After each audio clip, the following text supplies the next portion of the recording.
Doug is a teacher, pipe carrier, a sweat lodge keeper, and a ceremony leader. He considers himself a trapper, a hunter, a fisher, and a warrior. Doug's informative and witty presentation was so well received that we made him promise to return for part 2. Please join me in welcoming Doug Williams.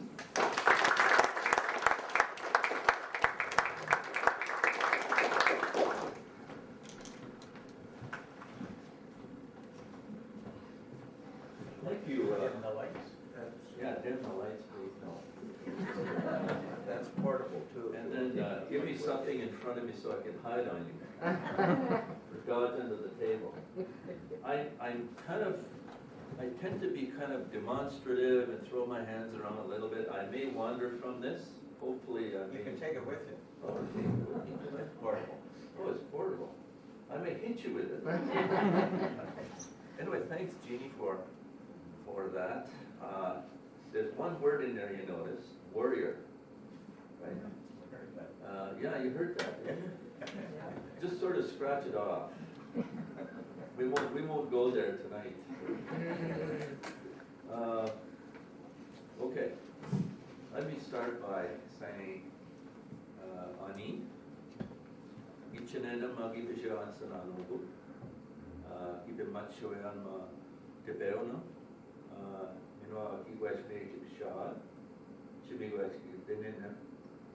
Translation?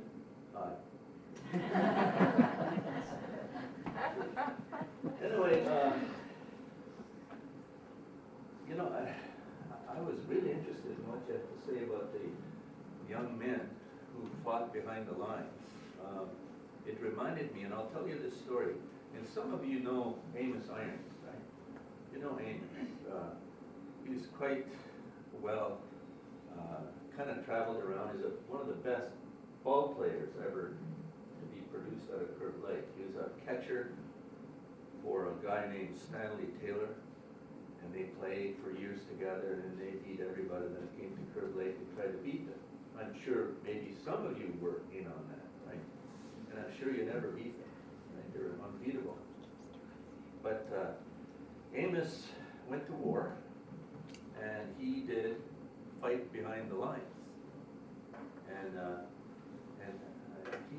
he tells stories about this, right? And this one time he said that he was fighting behind enemy line. And he said one of the things he used to do is be active at night and go into the German camps. And he said, my favorite thing was to wait for the sentry to fall asleep and then tie his laces. And then eat. That was his favorite thing. And he'd laugh. He was the kind of guy who'd laugh at you, right? He'd play a little trick on you and then laugh. I could still hear him probably, in my memory here, that he had a laugh like you never forget, right? There's another man from Curve Lake by the name of George Sunday. I don't know whether you know George Sunday or not. But George also fought behind enemy lines. And he was a sniper, he was reconnaissance, he was everything. They would drop him back there, and they had to survive. And so this one time they hated him because he was getting rid of too many of the enemy. And he was a sharpshooter, he was a missionary, he was a tracker. He'd disappear on you right in front of you, under the leaves, behind the log, under the river, wherever. Climb a tree, under the snow. He would do that. But he'd survive out there because, he said, I'd survive out there. It didn't take very much, but I'd survive. He'd fish the rivers. And so this one time they pinned him down to a little grove of trees. And they were really after him because they didn't like him. And he said they started coming and they started to bring the whole German army to him. And they were going to blow this whole little bush away with him in it. But he said the only chance I had was to make a run for the other bush, which was just over there, way over there. So in between the bush, where he is and that bush, was a fence. So he says, I took off, running like a son of a gun, right? he says, I went under the fence as fast as I could. But as I was getting out of the fence, he felt something hot on his back.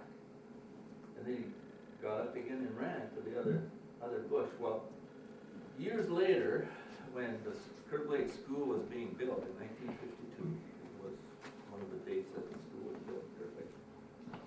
George was working there, and he would be the guy that would take a barrel of cement and push it up an incline and dump it into the old the foundation as they're making. But he took his shirt up, and you could see the scar. So I went up to him and I said, "What's that scar?" He said, "So that's when he told me the story that when he went down on that fence, he got hit on the back, and luckily for that fence that he went down like this, and the scar is about that long up his back." So a lot of adventure there. So that's the story of some of these guys. They were really good at what they did, and I think the Canadian Army was smart to get one of these kind of guys to do that kind of work for them, because they lived off the land actually behind Indian. And he made it back. He made it back. They lost him, in fact, for quite a long time. And I'll just let you know what Curb Lake was able to do in terms of spiritual stuff. Excuse me, I drank too much tea. When he was lost and he disappeared, they eventually come and told his parents, "Well, we can't find George." And so the parents called upon the old people who had some ability to be able to travel, to transform, which is a type of thing we can't do anymore, right? We've lost that touch. They called upon people from Christian Island, First Nation, which is on Georgian Bay. They in turn called upon some people from Perry Island. They came to Christian Island in turn, and then came to Curb Lake. They had a ceremony. And they had a ceremony to try and find George.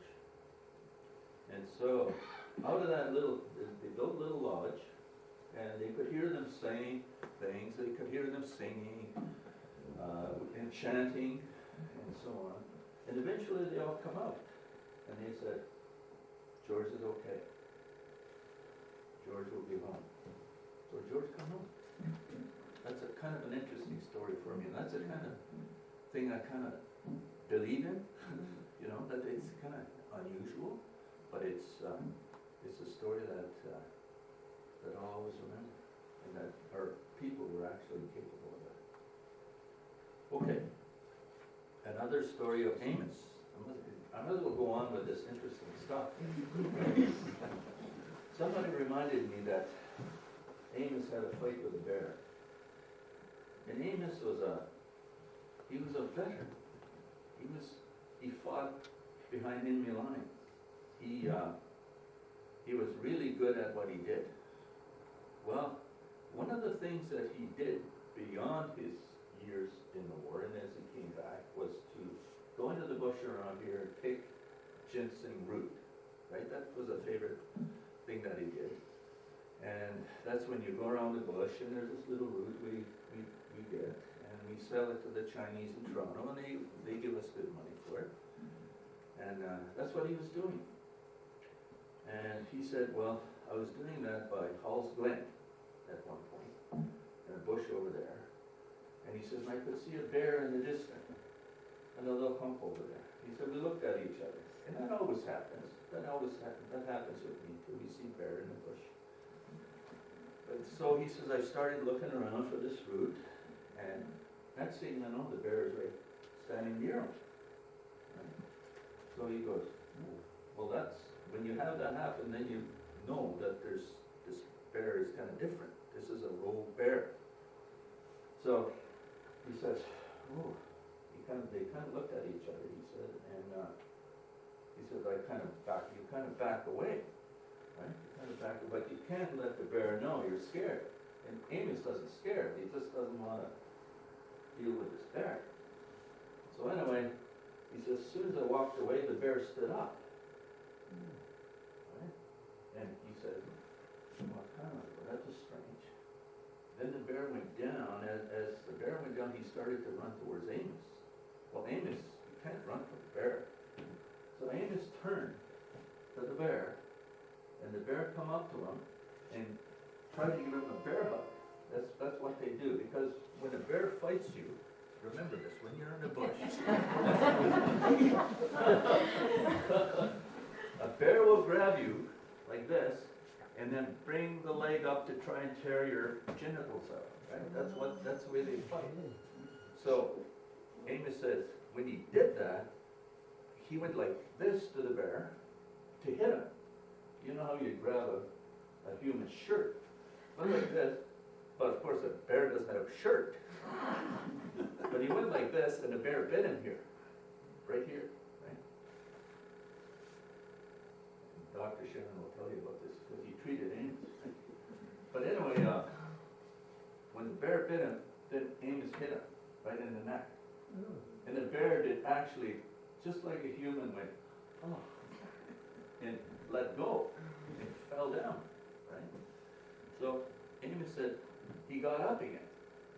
And the bear, and they were standing off like this, and Amos had a screwdriver right here that he used to do the root.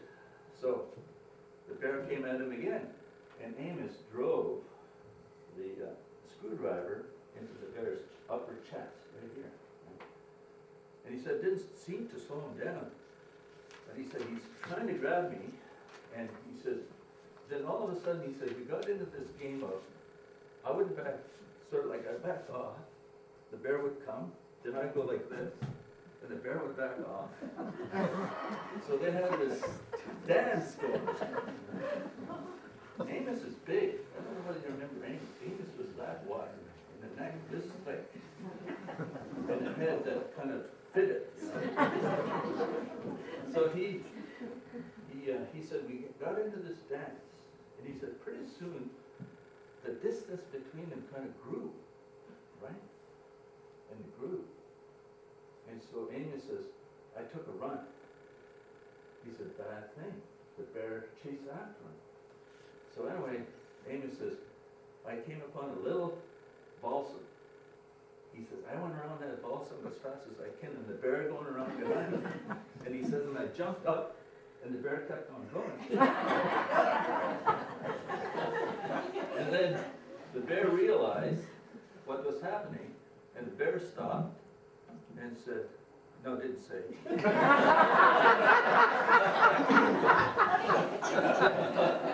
I'm just leading you here. So, and then the bear stopped, and Amy said, the bear, animals really don't have expressions, but he said this bear had an expression. He said he was so embarrassed. And he said, we stood there again looking at each other. Right? So again, we got into this dance. And he says, pretty soon, he says, we danced apart. He says, I walked away, the bear walked away. And Amos drove into Lakefield and came to see Dr. Sheriff. I think you saw him up or something, didn't you? So he was asking me about, so that's the story of Amos fighting the bear. What was I going to talk about?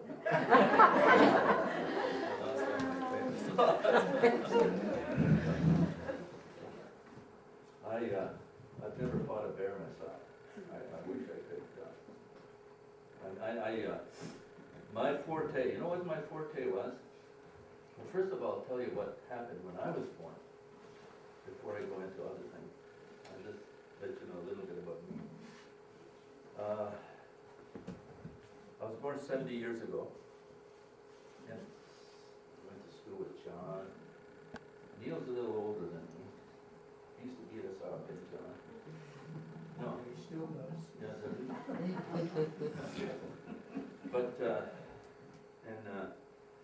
But in Curve Lake in 1941, there was, in the wintertime, there's no, the roads weren't plowed.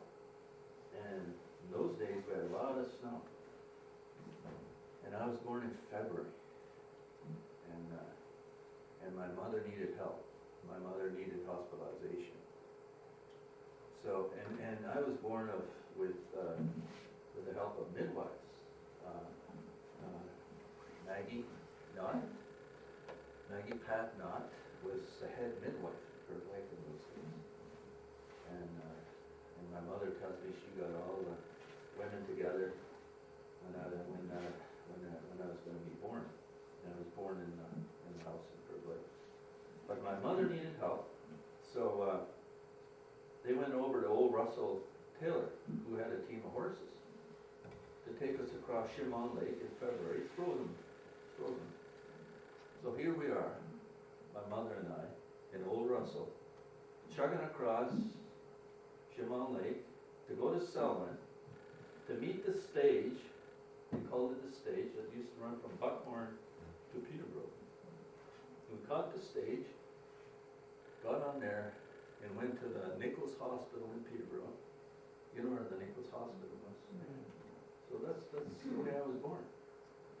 And my mother got okay, and 2 years later she gave birth to another boy in January. You'd think she'd have learned. This time she really got sick. My mother was in hospital for over a year. In those days, infection was very much a issue. If you had, like, you tore a lot, infection would move in and so on. So we lost a lot of people in those days. We're so lucky to be around. So that's the way I was born. I went to school in Curve Lake to grade 8, and then we were one of the first ones to be bused into Lakefield under a program introduced by the federal government to integrate, they call it, to integrate us into the mainstream of Canadian society. So Elsie Knott, whom you'll see in the picture back there, was the one who got a vehicle together and threw a number of us kids in there and bused us into Lakefield to go to school in the 1950s. Right? There was a couple of ones ahead of me, like John McHugh, Max Taylor, Ann Taylor, who was here with me. Her mother, Zelda, in fact, didn't come in by this bus. She had to go to PCBS because there was no bus available. But the first time that we were bused here would be around about 1955 into Lakefield. So here we are, and I know some of you through that process of going to school with you here in Lakefield. And I graduated in, I don't know when that was. And then I went to university. I don't know why.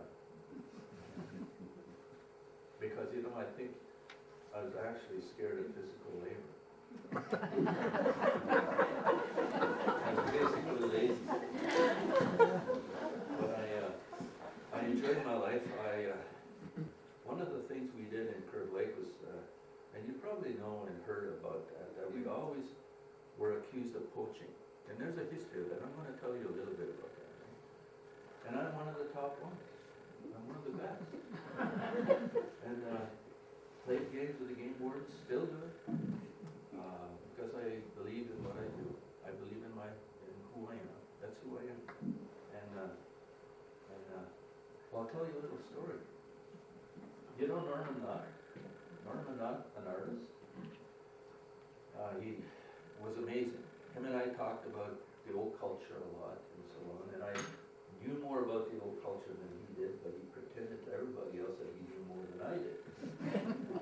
But anyway, I actually taught him a lot about the old way. And he painted it. He actually put it on paper, on paper. But he was also a good hunter, a really extremely good hunter, with eyes that saw in the dark. Night vision. With the special glasses. Well, Norman had that naturally. Unbelievable. Right? There's one time, Norman and I were hunting ducks on a marsh just before Gannon's there. This Dr. Buchanan had a marsh in front of his place. We're hunting there early in the morning. It was totally dark, didn't see a thing. And Norman says, "Here they come." Where? And then I heard that. Norman go, bang! Splash. I didn't even see the duck. So anyway, then he'd say again, "Here they come." Right? Bang! You got it again. I didn't even see it.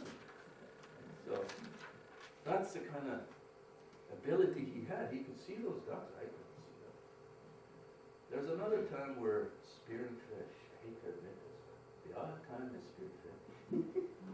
And I was on we call it Kishigo Island, which is the island just on this east side of Gannon Ridge. And we were there. It was kind of late at night. What is that? Is that the game word? And so anyway, we're merrily doing it. And of course, what you do with the game wardens is that you pick a night when there's a hockey game on. It's a very important hockey game. You go after midnight because you know that they're going to be sleeping. What else you do? Oh, on and on. You know, you take everything into consideration, right? So we were there. The lake was totally quiet, and we're getting the odd fish, not very many. And Norman says, I hear somebody get on in the water at the bridge. The bridge is like 2 miles away. I said, no, it can't be. So he said, yeah, somebody. Of course, we were talking to the Chippewa, right? Yeah, where would it be on? So I said, no. So when we continued, right? And he goes, I said, Doug, he's paddling towards us. I said, listen. Nothing. Can't hear a thing. I said, nah. So we go fishing again. I said, Doug. He turns around. He's sitting in the front. He turns around. Doug. Really emphasizing it. He said, he is coming. I said, okay, let's go and hide in the marsh over here. Right? So we went to the marsh, turned the canoe around, faced it out, backed in. You know how you hang on to the marsh and you back in. We're sitting there and I'm twiddling my thumbs because I think he's really pulling my leg. So he said, then he goes, he gestured like this. We don't speak at this point. He goes, it means right there. Sure enough, a man, you could see the silhouette, and a kayak goes by. So I go, is that the king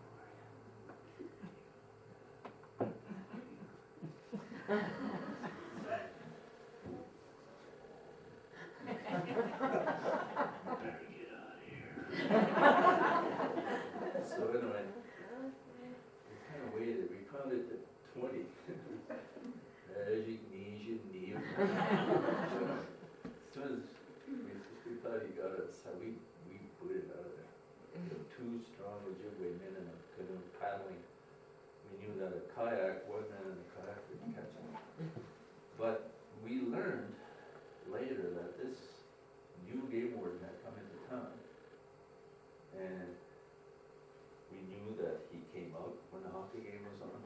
He came out without a motorboat. He came out after midnight, all the way down the line. And that he used kayaks. Never heard of kayaks before. Now you're tripping over them. You go down here and you're tripping over kayaks now, right? everybody's kayaking, you see a car go by, there's a kayak on top of the car. In those days, there's no kayak, but he had a kayak sneaking around, but he couldn't catch us. Now where was I?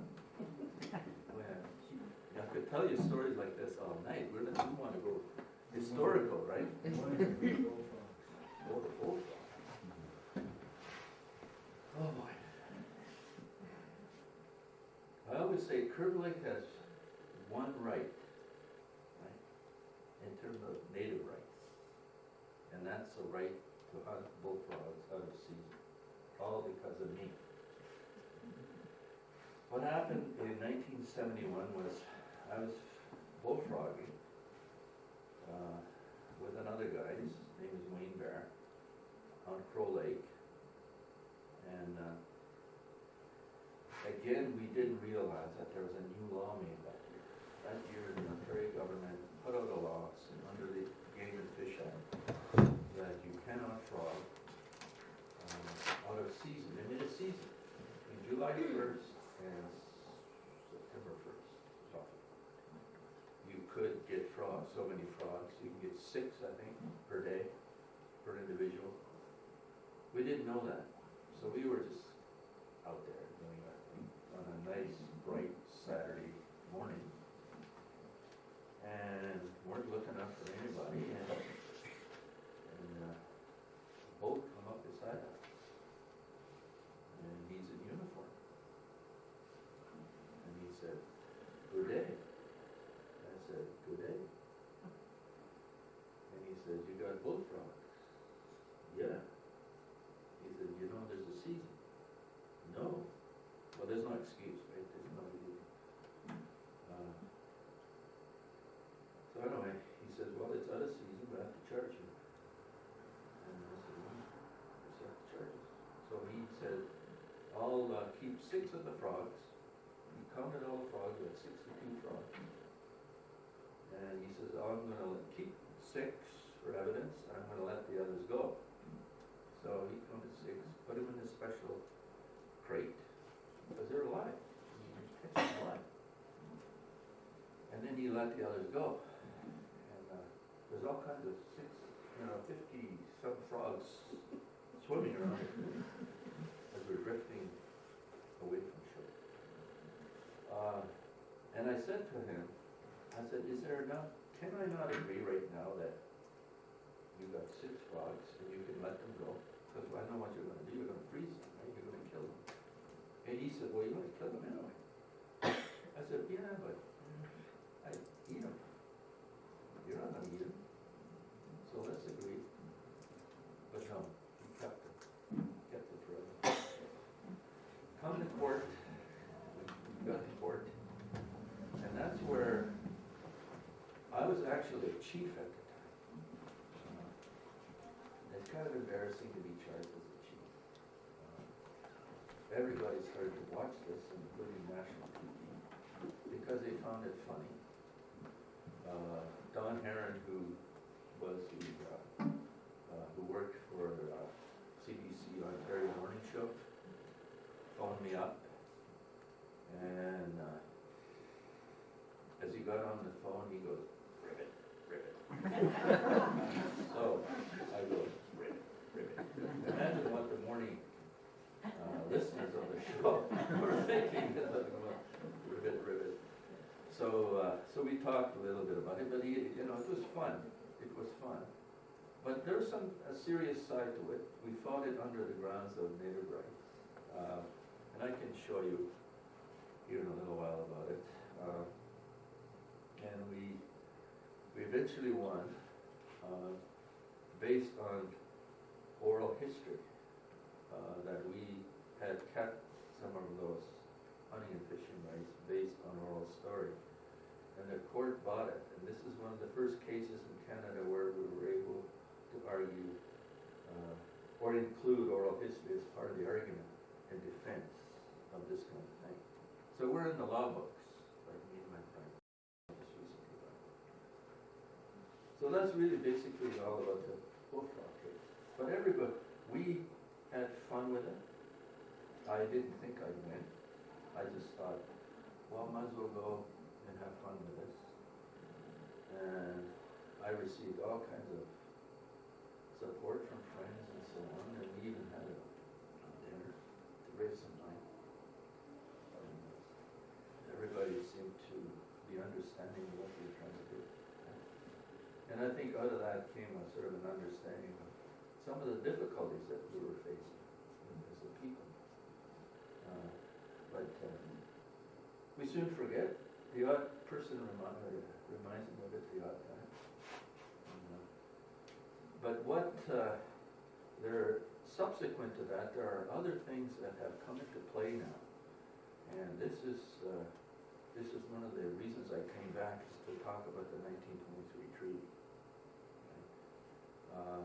It's a later treaty, and I brought you from early times of how Ontario was peopled, and brought you up to 1923. Right, so we're going to talk about the 1923 treaty. I'm just going to remind you a little bit about who we are. We are the traditional people, the indigenous people of the North Shore of Lake Ontario. You can just picture that. And all the rivers that run into it. Right? We're the traditional people. We've been here a long time. Archaeological evidence says that we were here 9,500 years ago. There's some sites that are north of Rice Lake, which are the Paleo-Indian sites. These were caribou hunters that lived in the area, and the geology of this area was all different. Indian River was a huge river. The Otonabee probably did not exist at that time. It was later became a river sort of thing, and the Indian River sort of quit flowing like it did in those days. All kinds of geology was different. The ice was still around here in this part of Ontario. We had the last ice age when we were out of here around 8,500 years ago. So those hunters were hunting at the edge of the ice, right? And hunting caribou as caribou moved near the ice like they do today, like they're way up north. And we don't have too many caribou. We had traditional, indigenously caribou in this part of Ontario when the Europeans came. We had some here, called the woodland caribou. But anyway, so we go back a long way, and it was we believe we are the Anishinaabe, we are the descendants of those people. And the reason I say that is because Ontario also had other people here. They had the Hurons. The Huron came to Ontario about 800 to 1,000 AD. We've been here something like 8,500 years before that. We call them the people who came from the south. And we always say in our stories that we gave them permission to be here in Ontario. The Ottawas were the tough Missionaries. They were all like Amos Irons. And they ruled Lake Huron. In fact, we call Lake Huron Saagig, meaning the lake of the Ottawa. Well, now we call it the Huron. This is fair. The Huron also came into our country, Mississauga country, and lived on the North Shore of Lake Ontario. But they were not lakeshore people. They were agricultural people. They were farmers. We were the lakeshore people. They were the farmers. And we lived symbiotically. We could live together. In fact, it was a good thing. One of the things that they did was keep food over the winter. They could grow corn. They could keep corn, squash, dry squash, all that stuff. What we're good at is hunting deer, caribou, all that fish. We could trade. And sometimes we would live beside them. And they were house dwellers while we were sort of wigwam. In fact, wigwam is our word. Wigwam. Right? That's our word. Today you use it to describe a native house. We would live beside them in the wintertime, not any other time. And the Hurons then got permission from us to move into the Huronia, as we call it. Or that's around Lake Simcoe and then through to Georgian Bay, you know. But then, after Europeans arrived, things started to change. And this is what I was telling you about the last time when I was here. Disease moved in. And it particularly affected the Hurons because of their lifestyle. They lived in houses, they lived together, they lived in close proximity to each other. So when one got a pandemic or a virus, it all spread down the line. The Mississaugas, because they lived in family groups, kind of avoided that a little bit, right? So we survived that not too badly. But our people talk about that at that time. And then the other thing that happened is that because the people weakened, the traditional enemies to the south, who were the Iroquois, started to come in. Thanks to the British, who gave them 800 rifles down here. Right? So it was a mess. It was a mess. Ontario was a mess. In fact, and I told you about when the Huron were actually almost wiped out. There's a few left, even today, around 1648. It took another 3 years for the other people that were of Iroquois origin that lived around Niagara, the Neutrals they're called, and the Erie, which lived just around Lake Erie, and the Petun, which lived around central Ontario. It took about 3 more years for them to also disappear, and due to war and viruses and pandemic. By 1653, Ontario is empty because we paddled away. Why would we stay here when everybody's dying? We paddled away. We were like up north to Manitoulin, north to Powhatan, which is Sault Ste. Marie, into Hitchigumi. You know, we went that way. And it remained empty for a while. And then we eventually came back again. And by this time, the Iroquois, there's only a few stragglers around Ontario. And they will differ. If you have a Mohawk come here and talk to you, they'll probably differ in that telling with that history. But we kicked them out of Ontario. They're gone. We kicked them out. We beat them up. Is there any Mohawks here? Give me a way out. But it's a time probably around from about 1670 on that Ontario was really good for missionaries, us. We had a good time. Slowly, people started to come in. And I told you of the first white man that was through the area. Who is that? Who's the first white man? I told you last year. Don't forget. Who? Yeah. Samuel E. Chasson. Yeah, was the first white man to come through here.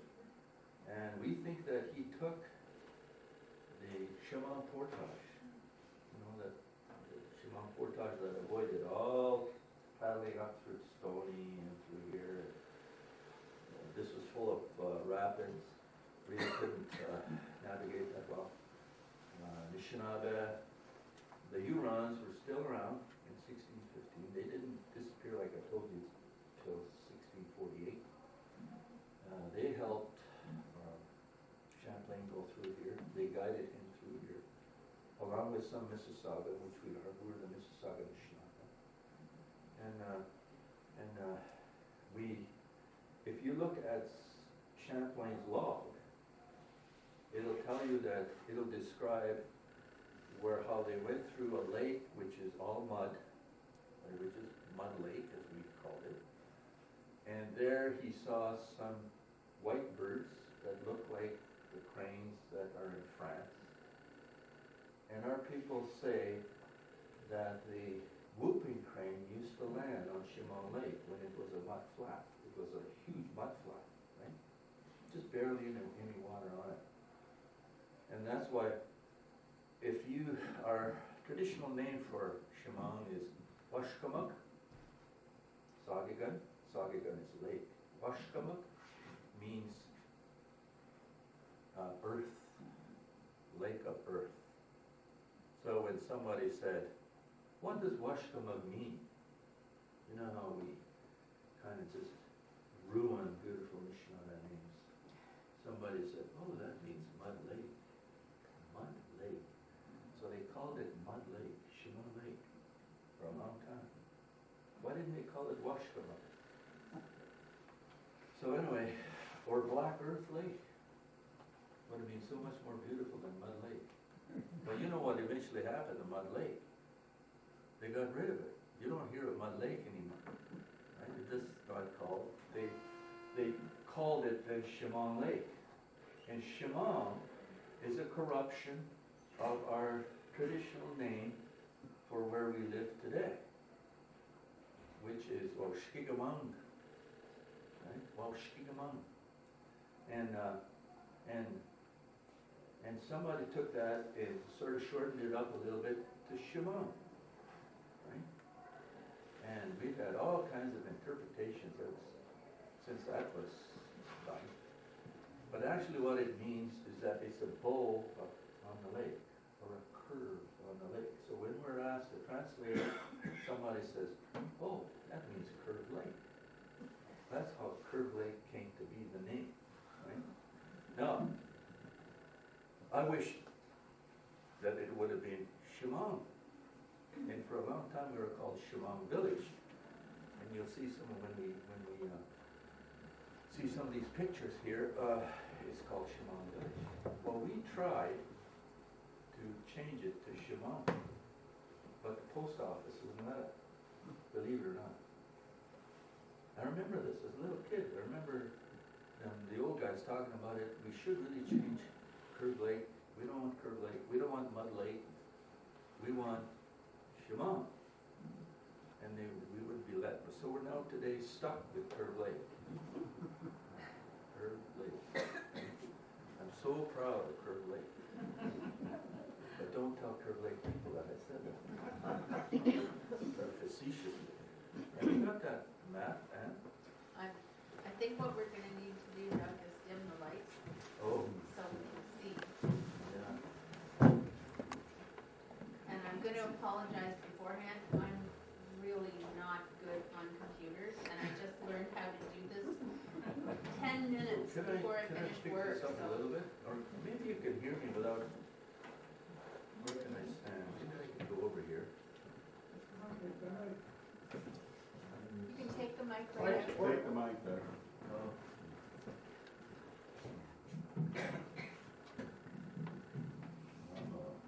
I'm good at this. That's why I brought Ann. Oh, you're in trouble now, then. Okay. What have we got here? Oh, this is, you notice here, Chimon Indian Village. And this was actually land that was acquired by the New England Company in 1828. And they had it registered with the government. And it was a missionary society that was formed in Boston, actually, to missionary to the natives. And they wanted to get all the natives that were around the area into one village. So that was actually owned by the New England Company, and they attracted us. And this is the mission on the south shore. This is Chimon side, this is Buckhorn side, and this is Harrington Narrow. And this is why we call this Waushkamon, because of this, right? The curve on the lake. Now,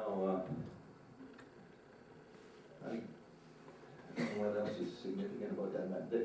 This is the first mission. You notice today that most of this is all gone. These were missionaries who lived there. The ones who missionaried us were the Methodists. The Methodists are sort of the arm of the Anglican Church, right? You know more about them than I do, probably. But then they divided the rest of this and gave it out and allotted them 4 to 5 acre lots, and went into a village style of subdividing. And over here, this is where Wheaton's is today, in this corner. And we'll show you a picture of Wheaton's store that was located right here. And these were called village lots.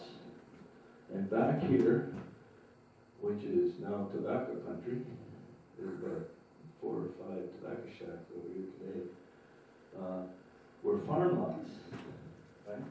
And you can get a farm lot if you could clear it.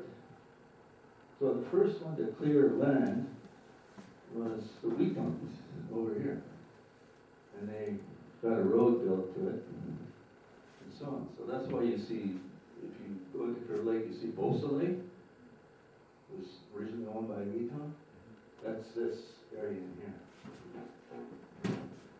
So that's about it, in terms of what I can tell you about this picture. There's Curve Lake again with, if you notice that this is called Little Mud Lake. This is an old map from the 1800s. There's the island, Fox Island, as we know it today. I can't read this, I don't know why that. There's Ennismore is across here. And there's again Chippewa Indian Village. That's what we were called in the beginning. And there's the old road that's coming in, but we didn't use this old road that much. We tended to go across here with a ferry. There's a ferry here in the old days. Right? Okay, give us another one. How much time have we got? I'm using up time now. When do you have to go to sleep?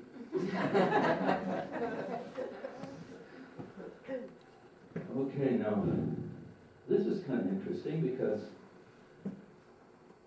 this is Curve Lake.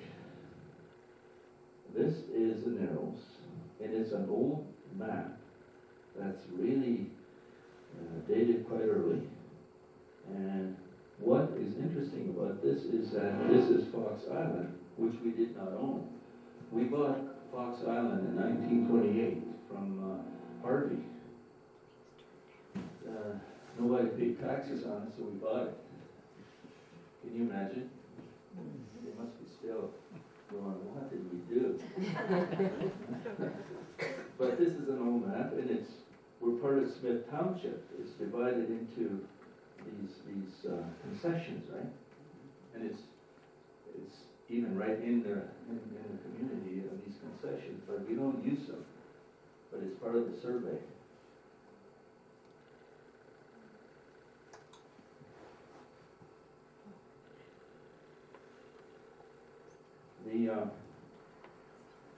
This picture is of John Sunday, who was actually born around Lake Ontario, around Bay of Quinte, and he was taken by missionaries, and he was trained to be a missionary himself. There's a number of young men from Curve Lake, Alderville, and Hiawatha who became ministers. And he was one of them, and he traveled throughout Ontario to minister. Right? You notice that he's got a Queen's Medal. When they made the treaty in 1818, a lot of them received this medal. And then they made another treaty around 1852. They also got the medals. And Oh, sorry. yeah, Go back? yeah. Just a little explanation here.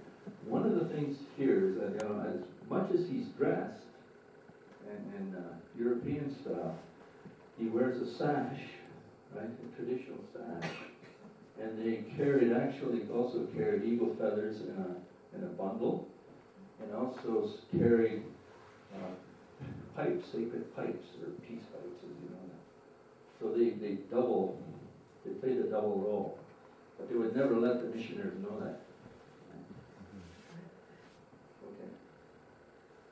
This is the Weetum Corner, and again, this is says Indian Village, Shimon.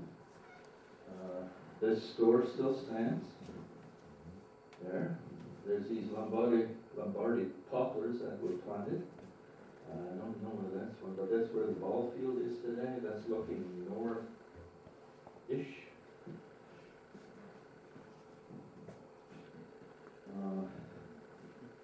This is a soccer team, as it says in there.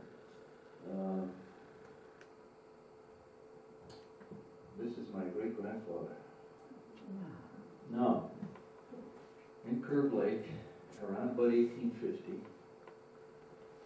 there's two Irish girls from the Lindsay area by the name of Hannah, and they were Roman Catholic, married two Curve Lake boys.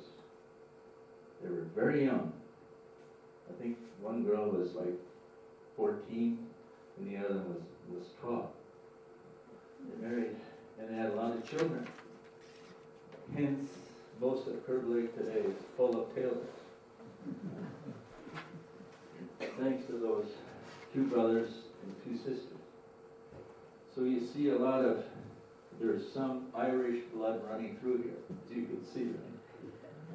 Including me, by the way.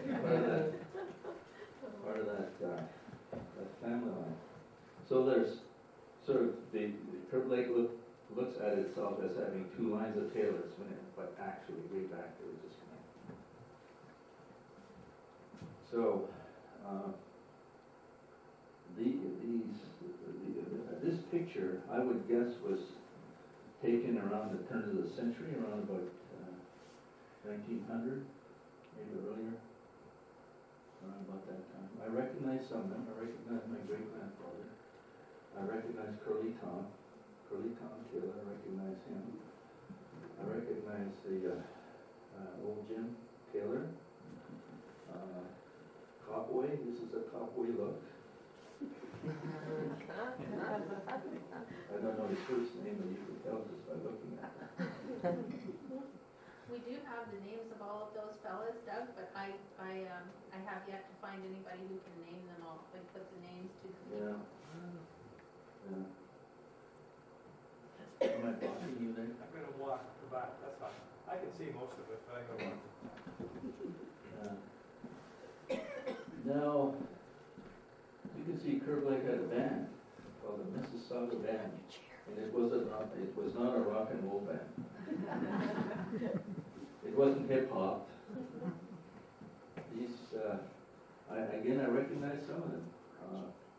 This would be again around the turn of the turn of the century, maybe 1910. This picture was taken, and I remember as a kid, the band was still around in the 1940s, so they would play at the Curve Lake Fair. We didn't have powwows, we had fairs every year. And in the background, you can see where they had a fair somewhere. This is not Curve Lake, but you can see back there that they were somewhere visiting.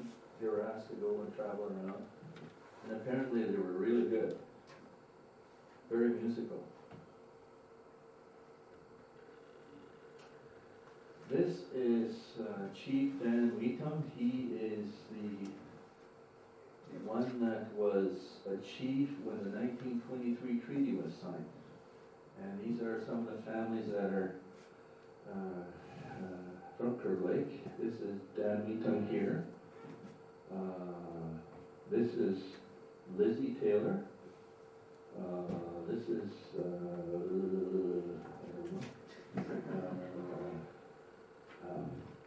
Muriel Taylor. This is Rolly Taylor's wife. I don't know the kids. Do you know Ann? The little girl in the white is Muriel, Okay. and the woman standing just behind her is Laura Sam. Oh, Yep. I'm a generation. Because she looks like what this one eventually looked like her.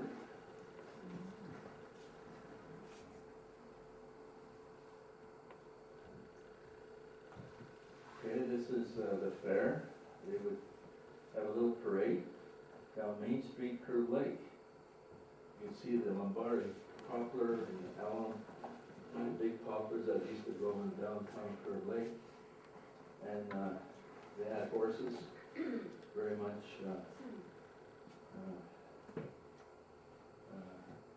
they were trying to become farmers, very limited in terms of land to have any big farm. Okay, this is what is called the Old Council Hall, and this is, you would probably remember the Curve Lake Church, that was just torn down. Oh, I would say in the 1970s, early 80s. This one was torn down around 1940. And look at the beautiful fencing they had. I don't remember that myself as a kid. I remember some posts. And this was then replaced by another building, which you probably see here. This is a chief, Joseph Irons, who was a chief in Curve Lake in the late 1800s. Again, he's wearing a medal given to him by the king. I don't know why he's holding a bamboo for a spear. He's got a knife with him and a beautiful native dress there. This is Chief Dan Meekum with his headdress, looking toward Lakefield.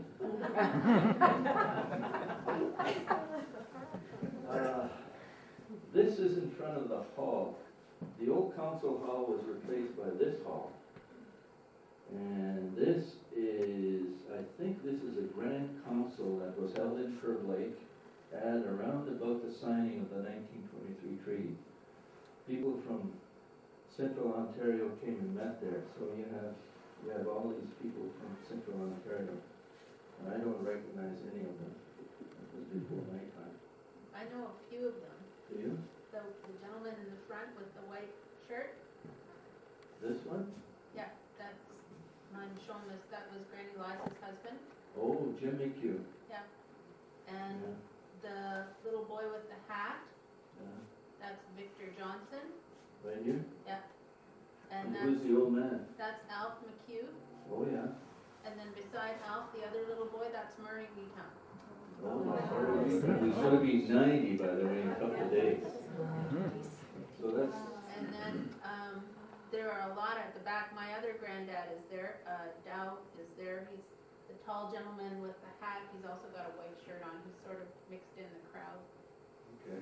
And then over to his, left, and a little bit down is my grandmother, Jim's, wife, Eliza, and her sister, Ellen. We have Old Russell there, and Old Russell is holding, Ina's knot.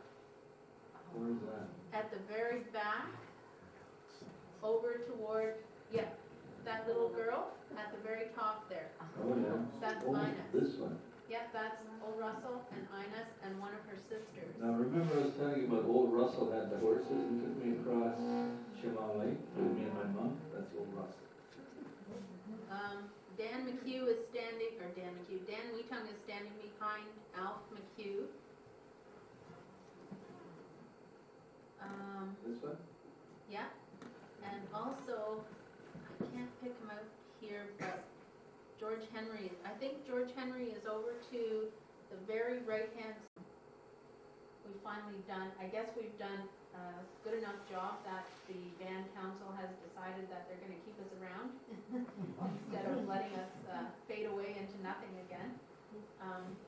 So that, one of my favorite things is hanging around with Doug and looking at old pictures and figuring out who they are. Actually, this is a 1926, as you can see here. What was happening here, and I really haven't explained the 1923 treaty to you. When the 1923 treaty was signed, and by all these chiefs and principal men, And, at least in Curve Lake, there was no women who signed the treaty. But by 1926, they realized they were duped, and that's hence the meeting. Right? And I could tell you all about the reason for that. Here, once we go through all the pictures. Where's the Williams Treaty? Okay, the Williams Treaty, the 1818 treaty basically took in this area, right? That then allowed you to settle this area by law. So there's all kinds of disagreements, unfinished business. There's a commission set up in the early 1920s to look into this complaint that we were giving the government that most of this part of Ontario was unceded, was traditional territory was not ceded to the crown. And a lot of the settlements that happened here were done illegally. And so this is the extent of the 1923 treaty. Is that me that's doing it? So that's basically the area here. Over here, these were thrown in because they were left out in the 1818 treaty. And this part here along the North Shore, we call the Gunshot Treaty. The British officer lost the documents, which is unheard of in terms of British Army administration. And so they have to renegotiate this also, because there's no documentation. So this is why the 1923 treaty was shaped like that. Now, this is a picture of the old New England missionary building. It's a mission, we called it a mission house. And it stood vacant for years, eventually torn down, owned privately. It was bought by a private individual who tried to keep it standing like that, but it became so dangerous that it's dilapidated that he eventually decided to tear it down. So it was torn down about, I would say around 1980 again. But there's the picture of the remnants of it. Very Victorian in some way. And missionaries stayed in there from 1829 to about 1920. They turned over the land to the band around 1900.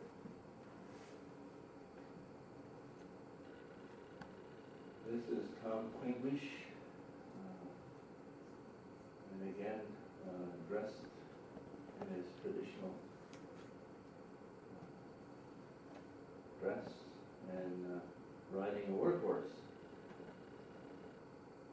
You want to go back? I'm going to tell the story of Jim McHugh, who is your great-great-grandfather. We showed you a picture of Jim McHugh. Jim McHugh was an acrobat, and he had a horse like this.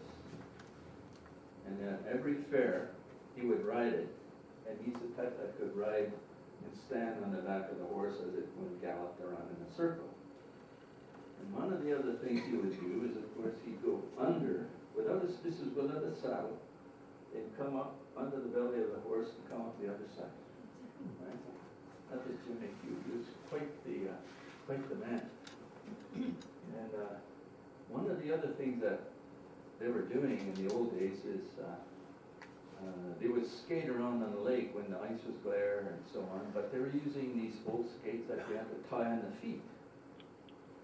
And you couldn't really turn with them, you couldn't brake with them because then they'd fold on you. Right?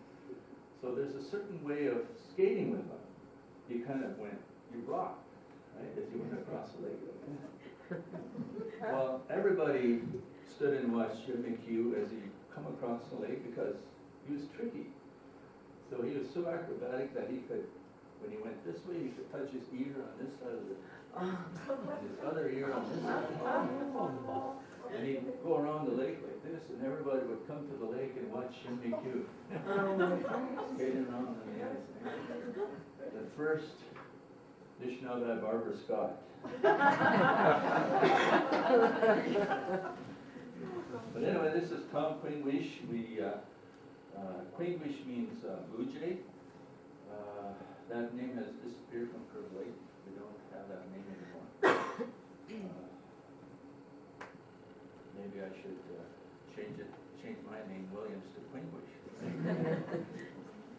This is making soap. This is down by the lake where they used to have a fire, an open fire, and they would make soap. And this is the woman from Curve Lake. I don't know, do you know the name of this woman? I don't know. But But this photograph was taken by Royce Studios around the 1920s. He went around Curve Lake and took pictures like this. I still think it's down at Mary Dow's Gummy. Oh. I really think that. It just looks like Yeah. it there. Ann is talking about a place in Curve Lake where everybody used to go and swim. And it belonged to an old one of her relatives. And they used to make soap there. Yeah, this is a soap making place. This is a woman typical of that time, around 1920s, and in the summer they lived around the lake in these canvas tents, and this would be wild rice picking time, so it would be end of August, 1st of September. And you would probably have a family like this living around Lakefield, Lake Chippewa. And she had a winnowing basket made out of birch bark. There's wild rice in there. She's probably filled this bag up already. They used to keep it as a staple. Again, wild rice was, you could survive on wild rice for a long time. And wild rice was so plentiful around here. When they dammed these lakes up, the wild rice bloomed. The muskrat bloomed. In fact, after they dammed it up in the 1840s,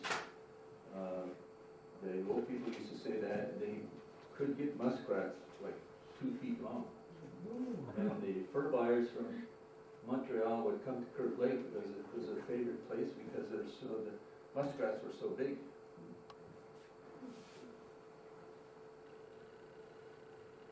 This is Dan Weetum's sugar bush. Everybody had sugar bushes in those days. I remember my great-grandfather and grandmother, great-grandmother, always had maple syrup on the table. We don't do that anymore. They would put maple syrup on everything, including meat. This is, now, one of the activities that the men got into to work is in the lumber industry. And these are some of the men from Curve Lake. Long Tom Taylor, who worked for Weetum for a long, long time. And I don't know who the other ones are. But for sure, that's his log. And they used to have these river drives, as you know, this area was all about lumbering at one point. But this is north of here. And the Albert Smoke, who's pictured at the back, who's a runner, used to work at the lumber camps. And for training, one of the things he would do would be, like the lumber camp would be at Picard Lake, in that area, if you know where that is, Petchacoma. For exercise, he would run home after working all day. He'd run from there to Curve Lake. And yeah, he was great. And as great as Fred Simpson is another runner who ran against, he actually traveled all over. Fred Simpson actually made it to Europe to race in the World Marathon. And poor guy, he got hit by a bicyclist, and he got injured. He was expected to win, but he got injured. thus finished his career as one of the great runners of the area. This is portaging at Gannon's Narrows, old Chief George Cobway here. You have to crank it yourself. You have to crank yourself across a certain section of it, and there they are doing it.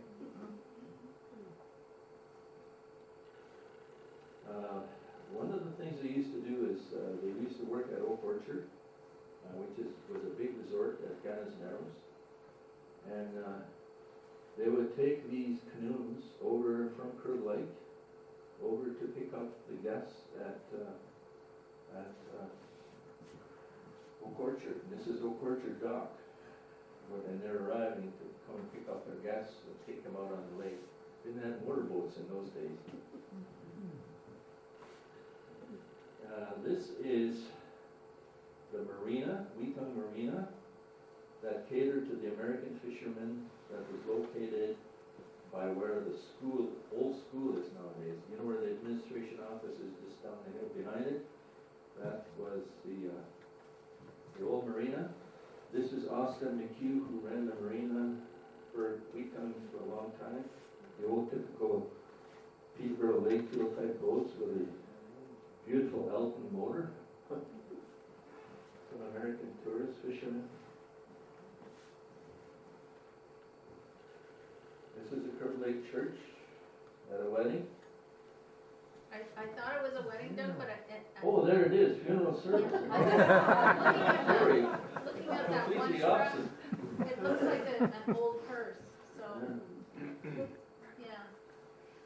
You can see where the old fields used to be, where farming was being practiced. Now this is all different. This is Clayton McHugh's old house, now belonging to his daughter. Isla and her son live there. The ball field is just behind it. This is Weetong's.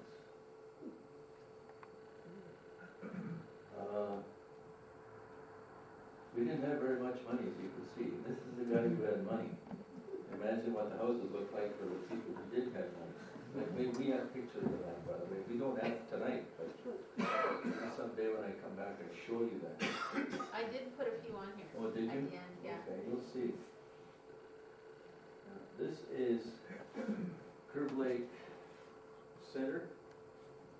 You're looking at it from the present administration office towards Weetong Store. Right? This is the old community hall that burned down. That's the old Weetong barn that is now part of the craft business. Again, this was saved. There's a gas pump over here. The store has closed up. There's a new church that now sits over here, and the administration office is over here, and the ball field still remains there. This is again the old hall. Didn't have a basement. It was on stilts. It was insul brick. Had a lot of problems. You can see the old church again in the background. You probably remember this old building if you visited Curve Lake in the early days. We had a lot of good dances there. A lot of good dances. A lot of good fights too. I remember hiding in the building. No, I'm just Okay. trying to be funny. This is Elsie Knott, when she was a younger woman. Then she was first elected as chief. There's an interesting thing about Elsie is that the government introduced a bill in Parliament that they will now recognize Indian women as humans. Basically, I mean, let's face it, that's what it was. And now then they can now begin to run for election across Canada. And just as it was passed, Curve Lake had an election. Not by design, it just happened that way. And Elsie ran, and she got in. And there she is as a young chief. The first chief in Canada. That's later. And there she is. The boys from Curve Lake. Rod Knott, who runs the tobacco shack. Sal, who runs the tobacco shack. Rodney, who runs the tobacco shack. And no, I'm kidding. But this is Rodney. And Sal, your brother. My brother, yeah. That was a really good picture. And Rodney, Paul Taylor. There's an aerial view of Curve Lake taken by Harry Oakman. You know, remember Harry Oakman? Took a lot of pictures around the area. So you can see how open and undeveloped, I want to use that word, of all this is. This is now all houses. This is where the ball field is. This is the old school. Now the administration office. Now the daycare center. That's the old hall, now burned down, and there's a cenotaph there now. There's a church hidden in here by the trees. It's changed also. This is a Weekung fishing lodge in here. And Weekung used to keep a beautiful garden. Look at the size of this garden that Long Tom Taylor kept for him. Imagine that, right? The old man worked out there. Even Clifford died last fall? fall. Or was it in the springtime? No, in the Yes, springtime. Clifford Springtime. died. Yeah. He was working on his garden up to last year. He had a huge garden. Long Tom, who worked for him for a long time, passed years ago. This is the old Curve Lake rink, outdoor rink here. It no longer is there.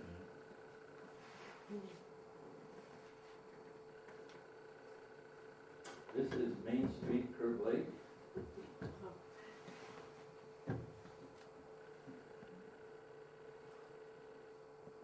is interesting. I thought I'd show this to you.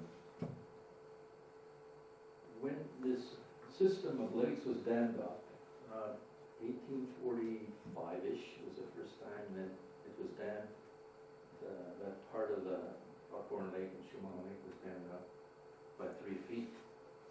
And then they went and built the Buckhorn Dam a little higher in 1908 and put it up another 6 feet. So a lot of our land was drowned. This is the way originally Curve Lake looked like before 1845. And the reason we have that is because Curve Lake made application to the government to be compensated for that land. What happened in 1845, 1908, and subsequent to that, all the farmers that settled the area were compensated except us, which is typical government in our association with them. So now, we're now almost signing away some of this. And they're going to compensate us very shortly. They're finally at the table. But this is what it would have looked like. And there's another view of it. Of course, now you can hire consultants to do this for you now. That's present day Curve Lake, and that's the old Curve Lake. I mean, the village.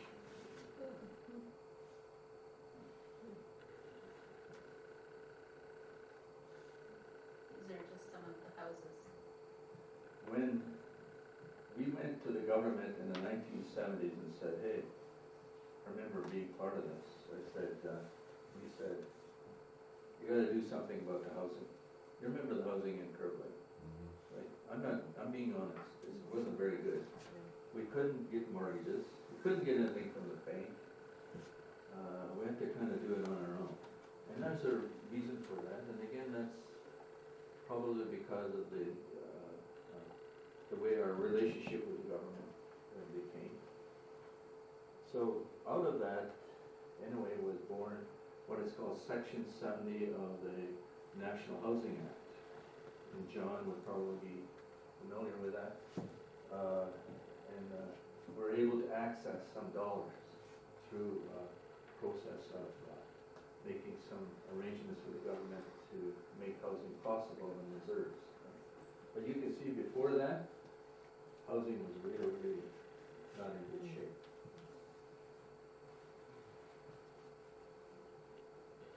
I wanted to show you that because of Oops, sorry. the consequence of signing the 1923 treaty were kind of horrendous.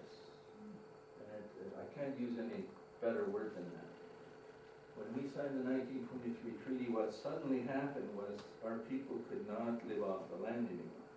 And they were living on the land. One day we signed the treaty, the next day they came and said, you cannot fish anymore. Remember, we're fishers. You cannot hunt deer anymore. You cannot do this anymore.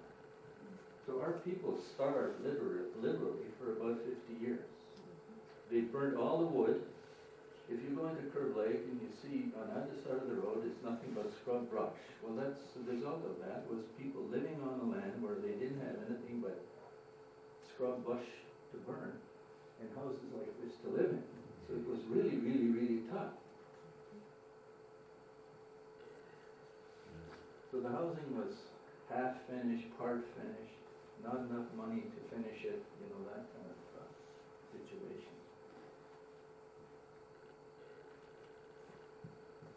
But of course the government wanted documentation, right? This is their documentation that we're showing you. And that's the last slide. Okay. Right. I've kept you around for an hour and 40 minutes. You're probably getting very, very tired. Maybe I can promise to come back again someday. This is the last time. I hope you enjoyed that.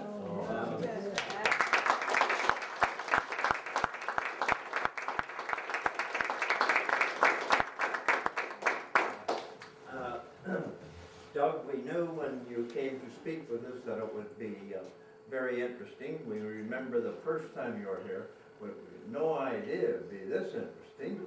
And we thank you immensely for all your preparation and your projections also.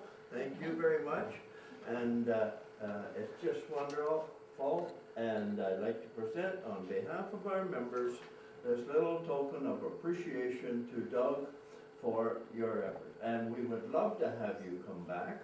I just wanted to tell one quick little story, if I may. We've all heard of the Lakefield Chiefs Hockey team. And I want to tell you where the name came from. One night, Harold Kit Carson and Dalton Jacobs and Amos Irons, who Doug rightfully spoke so glowingly of, and Amos was a good friend of mine, and he was about as white as Doug and I are together. And a great sense of humor. Anyhow, they're standing over at the corner of the arena, and there was no name for our team. And the Chiefs now is right from Adam, the smallest to the oldest, Lakefield Chiefs. So they said, well, I'm trying to find a name for this team. And Dalton Jacobs said, why don't you call it the Lakefield Chiefs? And of course Amos, who always had a great sense of humor, said, that would be good, he said.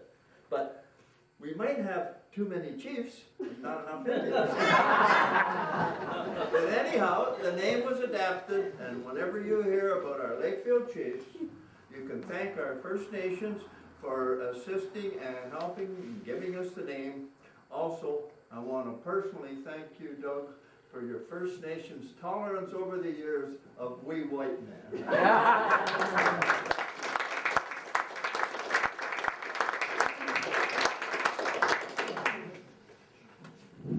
I'd like to echo those sentiments, Neil. Thank you for that. And again, thank you, Dr. Williams, for that wonderful talk. Now we have time for cake and coffee and cookies.